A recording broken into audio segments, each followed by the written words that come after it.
In the absence of light, darkness prevails. Now, whether you've heard this saying from the popular movie Hellboy, or if you've read the saying in the original Buddhist text, either way, the meaning is the same.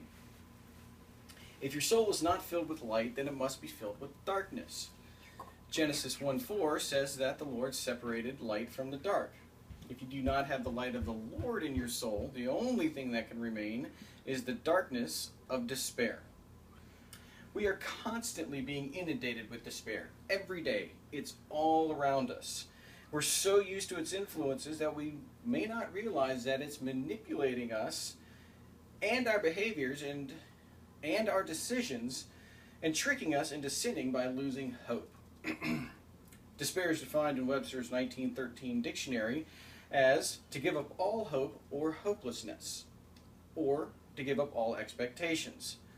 Politicians, they use despair as a tool all the time. Look, you've got to vote for me. If you don't vote for me and you vote for the other guy, he's going to do all of these terrible things and there will be no hope. The world will be lost. Or, look, you've got to support my tax plan. We need to raise the property taxes just 3 cents for every $100, because if we don't, we won't be able to afford to buy books for the children at school. You see how they're using despair and hopelessness to manipulate your behavior into getting you to support them? But politicians aren't the only ones that are using despair as a tool. Advocacy groups use it all the time. Take climate change groups, for example. Unless we do something, all the sea ice in the Arctic in the summertime will be gone by 2015. What this will do is release all this trapped methane gas into the atmosphere, which will destroy our climate and cost $60 trillion to fix. Well, it's October 2015. What happened?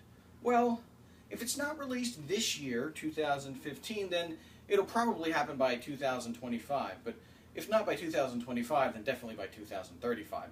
But absolutely by 2045.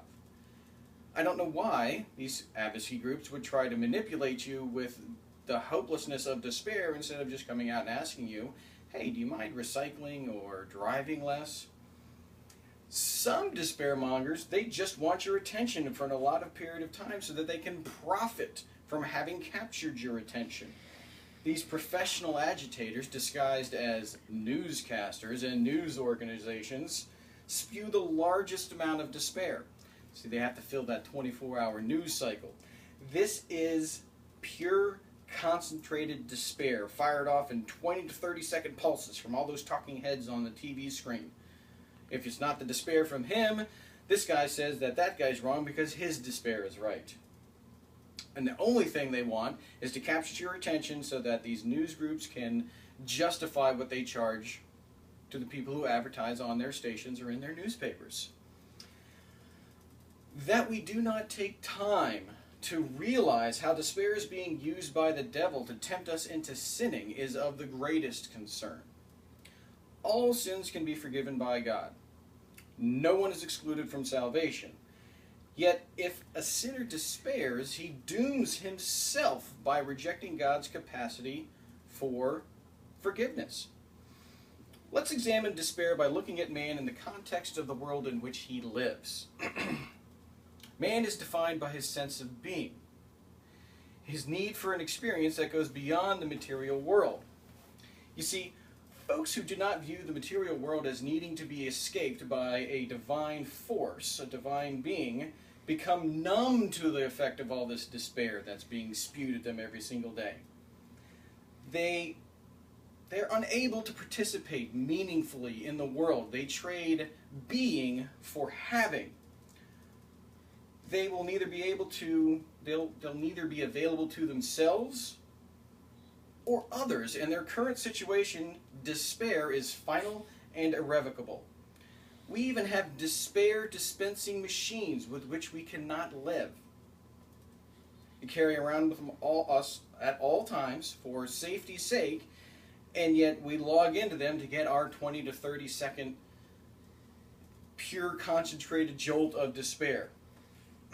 And by design, we're trained by despairmongers to look at this as often as possible. We go into our social media websites so that we can exchange funny pictures and read pithy sayings that puts one person up and one person down. As Christians, we should know about the effects of despair and how to escape it. We know that without the love of the Lord, we are hopelessly lost in the despair of the world. Trying to find meaning, but ultimately finding nothing, because there is no meaning without the love of the Lord.